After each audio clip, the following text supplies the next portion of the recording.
If you feel your life is going in the wrong direction, if you feel like you're a failure all the time, if your daily life is less than joy-filled, less than peaceful, less than whole, then this talk is for you.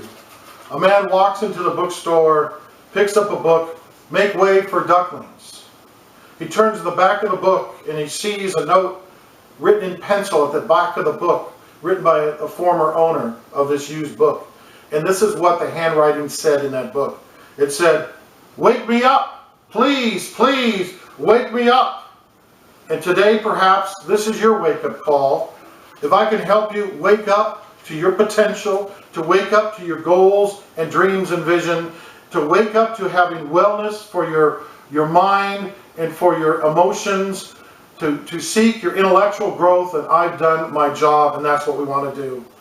Brett Favre, perhaps one of the greatest quarterbacks in NFL history. Some list him number one. He's always at least in the top 5 or so. Brett Favre, before he made it as a quarterback, he was drafted by the Atlanta Falcons. And they didn't want him. The coach said, "You know what, Brett, you're going to get in and you're going to be able to play, because there's 4 quarterbacks ahead of you. You're going to be able to play Brett Favre in the game for the Atlantic Falcons when 2 planes crash and we lose all 4 quarterbacks. That's when you can get in." That's what they said to Brett Favre before his Super Bowl victories, before his numerous MVPs, before he broke almost every record that an NFL quarterback could break. Brett Favre. That's what they said to him. So whatever you said to yourself, your self-talk, whatever's been said to you, let's discount that for today and let's go forward. The human brain consists of about 100 million neurons. 20 billion are located in the cerebral cortex. So 100 billion neurons, 20 billion in the cerebral cortex, and the brain is in flux and is moldable, which is interesting. You can mold your brain. There's what's called brain plasticity. In the sense of days or weeks, you can mold the brain chemistry within your brain by your thought structure, by how you think, what you bring into it. So be careful the music you listen to. Be careful the media that you bring in there. If it's negative and it's dark, guess what? It's not going to help your emotions. It's not going to help your intellect. "Rabbit's clever," said Winnie the Pooh thoughtfully. "Yes," said Piglet, "Rabbit's clever, and he has a brain." "Yes," said Piglet, "Rabbit has a brain." And then there was a long silence and a pause. "I suppose," said Pooh, "and that's why he never understands anything." Winnie the Pooh was right there. To really, really understand things, we need to understand the limitations of the brain and how we can, with our mind, change our brain. Brain plasticity. You can look that up after this lecture and see the amazing things that you can do with your mind, with your brain. It's very, very important that you take control over your mind, your thoughts, and what goes in and what goes out. The human brain and all mammal brains have dual hemispheres, not mono, not tripartite. 2 hemispheres compose the human brain. The brain is divided by 2, and if you function mainly as a rigid, logical person, then you see reality in rational and intellectual terms. And that's good, but you don't want to just leave it there and keep it there and only have that. You can do better than just that. Carl Rogers says, "The only person who is educated is the one who has learned how to learn and change." So you must change. If you're mainly left brain, which is very logical, very rational, you need to explore the right part of your brain. Get involved in learning to play an instrument. Get into poetry. Get into the arts. Start reading literature that's going on that, and that's not necessarily nonfiction. Most of the books I've read in my life are nonfiction. I've really, really worked the left side of my brain, but I also want to work the right side of my brain and become more of a whole person. See, if you see the world only through the intellectual lens or only through your emotional lens, you will mainly function in that realm. If it's emotions, you will mainly function in your emotional realm, and that's a bad idea. That's a really bad idea. What we need is a way to live that utilizes both the emotional and the rational. We need to do that. Living in a more of a binary way than just a mono way in your life, to go forward, understanding your full potential. The proper way to see reality is functioning as a real emotional person, but as well as a deeply logical person, under the understanding that your mind can change your brain. The evidence from neurochemical studies, as well as brain physiology, is overwhelming that most people are dominated either by their emotions or they're dominated by reason. There's not much of a balance in most people. We want to get that balance, you and I today, and say, I want to be more emotional if you tend to be weak there, or I want to be more logical if you're weak there. Emotional people that have a hard time reading nonfiction, trying to educate themselves on things they don't need. They don't like to think logical or rational. They need to press into this realm in their lives. Most of this research has been done in the U.S. as well as Western Europe, demonstrating that your left hemisphere of your brain operates in areas where you rationally know and understand. So left, think of left for logic, L and L. The right hemisphere mainly operates in realms you not necessarily understand. You may be able to quote something, but you may not totally understand what you're saying. The best way to live a healthy mental and physical life is a function within both emotional and intellectual. Don't avoid one or the other, but function in both. If you're weak in one, it'd be like when I work out with weights. If I'm doing dumbbell curls, I don't want to just do dumbbell curls with my right arm all my life. If I do, I'm going to walk around with one big arm, right, and one skinny arm. I'll be completely unbalanced. Similar, it's an analogy. All analogies break down, but this particular analogy works with your brain. If you only build the left side of your brain, you're going to have an imbalance that way, or the right side of your brain, you're going to have an imbalance that way.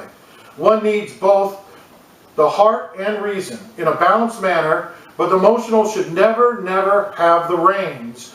The emotion should never have the steering wheel of your life, of your relationships, of your daily actions, or your future. Leading by your emotions is a bad idea. It's a really bad idea that leads to depression, anxiety, apathy, unforgiveness, greed, lust, and pain. Lots of pain. If you want real hell on earth, live by your emotions, be led by your emotions, or someone else's emotions in your households. That's asking for real trouble. Don't go there. The two domains, the rational and emotional, are two dominant domains in our physical world that we can control. But you can transcend such, you can overcome such by what you input in your mind and how you develop your brain and how you can mold your brain. So if you're mainly emotional, you need to build up your educational, your logical, rational area of your brain. It also takes humility. I don't know if you know this, but recent research found that 250 people worldwide died taking selfies. Selfies. Here's how you know if you're in pride too much. If you're constantly taking selfies over and over again, you probably have a problem with your pride. And you may die. 250 people have died. So it's a bad idea to take your selfies next to a waterfall, or next to a big wave, or next to a possible cliff. You don't want to do that. And you want to limit your pride and try to move in humility. Humility is a very powerful way to move in your life and to have and live your being. This is what you want to do. Now, if you already have a joy-filled life, maybe one of your loved ones, maybe your children, maybe your grandkids are an emotional mess. See, the emotional versus the rational, you can use this to help them. It's chaos versus order. You need to act. You need to understand that generations and generations of people, since time began, since man arrived on the earth, since man manifested on the earth, came up and was here, since man came forth, we've had chaos versus order. You need to bring more and more order to your life and less chaos. If you live by your emotions, you're going to be off in chaos. If you live only by your logical side, you're bringing in order, but you're making life miserable. You need to have both, where the logical, rational is leading the emotional. You don't want to be an emotional-led person, but a logical, rational-led person, but utilizing and embracing the emotional aspect of your being. You must do that. Those of you that are very, very logical, you got to get a grip on this. You don't like it, but you must do it. We are biological and we are mental. What do? How do we reduce chaos and disorder and bring more and more order and power in our lives? You have to do at least enough, obviously, to get food and to get water. You need to breathe. But you also have to understand other things that you should do. Research has shown that people deprived of other people go insane.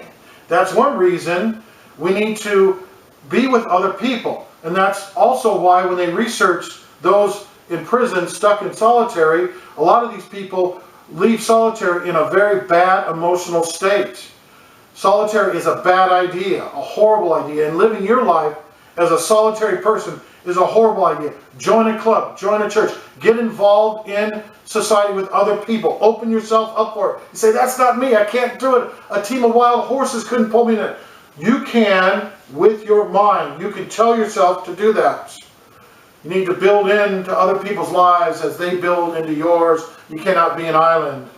See, without other people you will die, and you'll die alone. We are linked to other people. We need to have companionship and friendship with other people.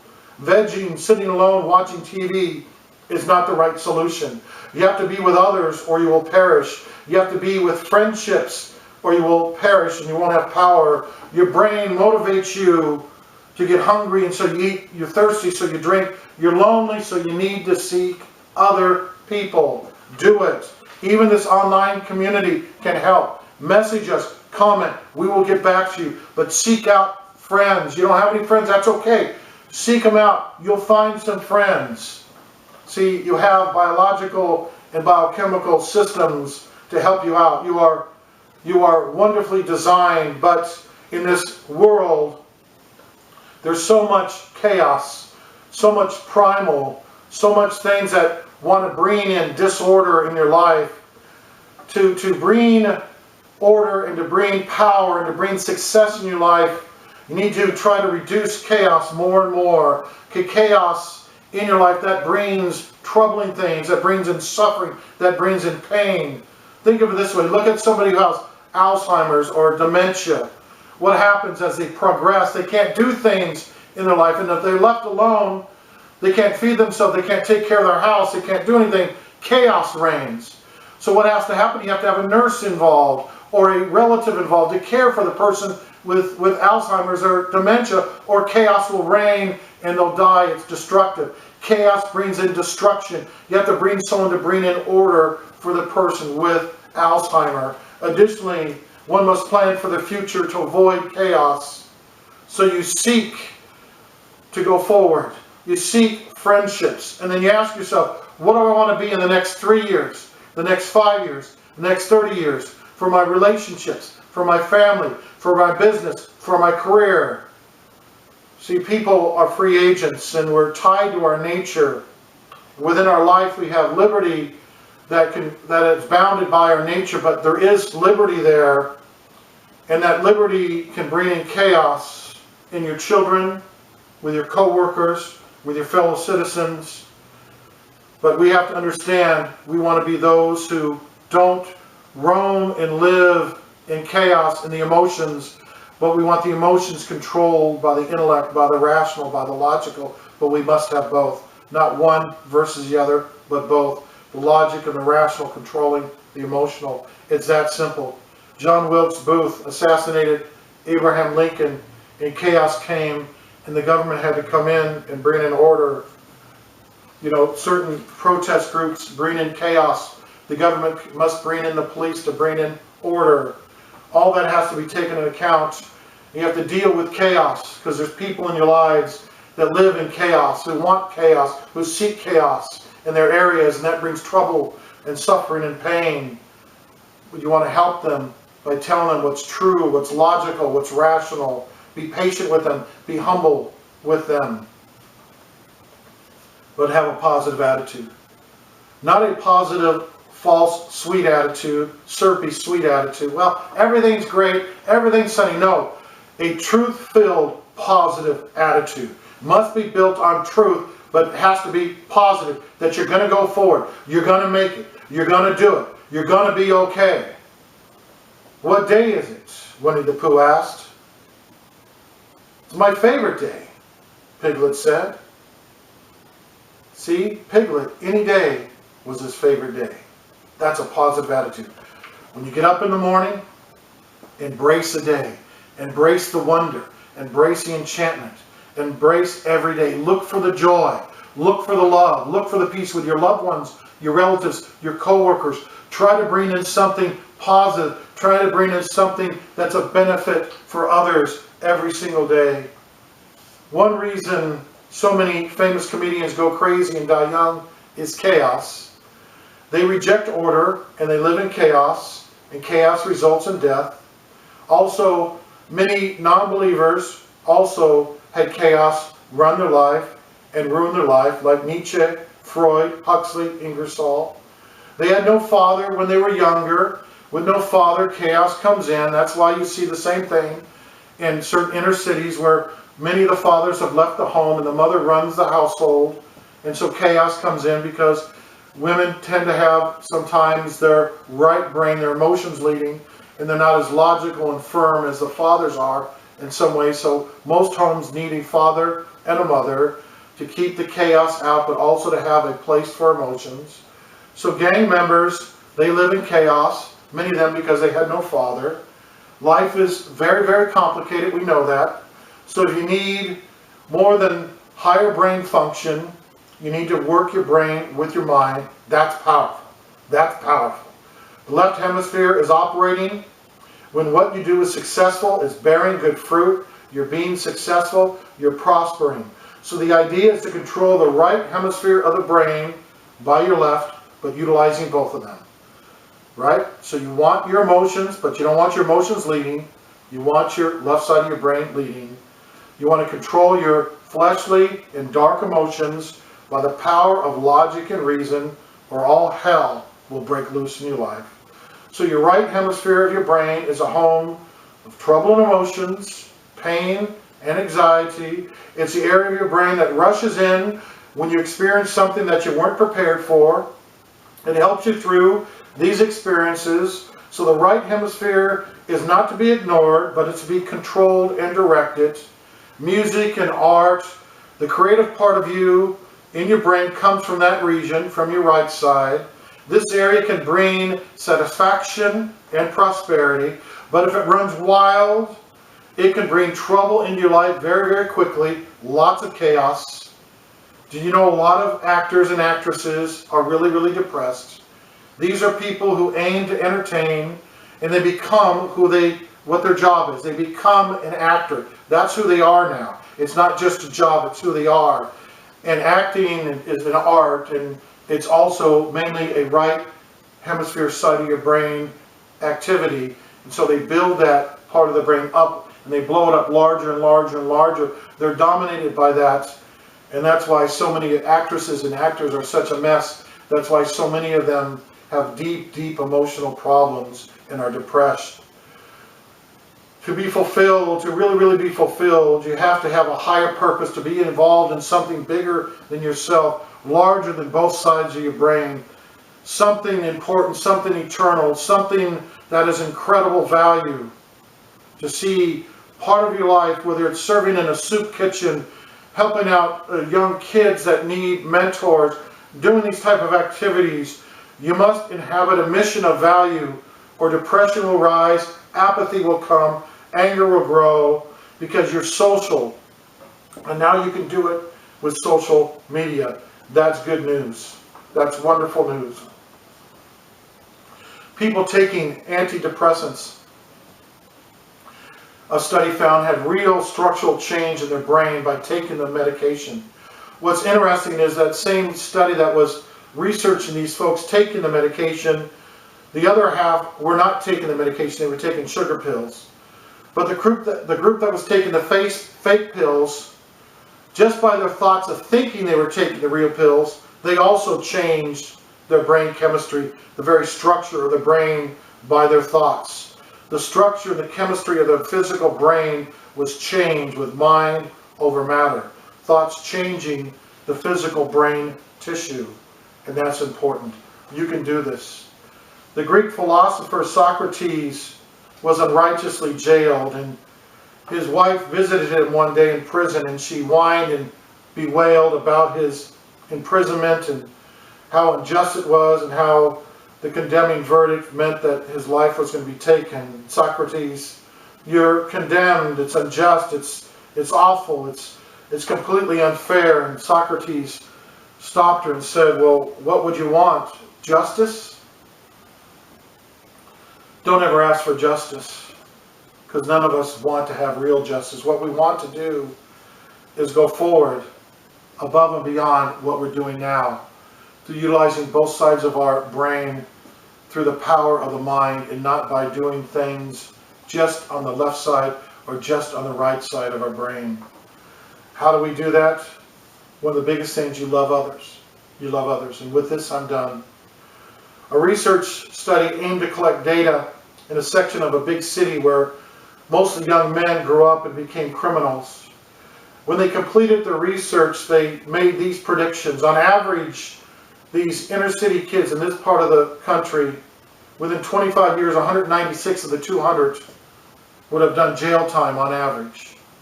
So 25 years later, the researchers tracked down the 200 subjects of their study. 180 of them were located, and only six had spent any time in jail. The researchers were stunned, absolutely stunned. How could this happen? This makes no sense. This goes against all demographic norms, against science and cold stats. 196 hard data showed should have gone to jail. But each of these 180 men were asked to identify the most positive influence in their life. 75% of them named one person who had had the most influence on their life. Just one person, and she was a teacher. Again and again, this teacher's name was mentioned as a person. The one person, this one particular teacher, that impacted their lives the most. The researchers sought her out, and they found her in a retirement home. And they questioned her about the manner in which she influenced these young men. How did you communicate with them, they asked. What values did you teach them that impacted them? Did you have any specific strategy? What psychological tools did you employ? What social science techniques did you apply that helped them so much? And the aged lady, the former teacher, said, oh, no, no, no. And then with a warm and beautiful smile on her face, she said this, I just love them, boys. I just love them. I love them every single day, just like God loves me. I had to love them. I love them, boys. And that, my friends, is your mandate. Whatever your limitations are, you can love people. Whatever you think your weaknesses are, you can love people. Do these things. Exercise the right and the left side of your brain, but most importantly, love others. We all really, really need it. Be open to rescue. Be open to what your future has before you. Be open to prosperity and success. Be open to the possibility that your mind can change your brain, that you're not who you were yesterday. So go forward. And until next time, this is Mike Robinson. Hey guys, you can really help us if you donate to our worldwide media outreach. Just go to our Patreon page at Mike Robinson Apologetics on Patreon, or click the donate button on our main page on YouTube and give as the Lord leads. Thank you so much.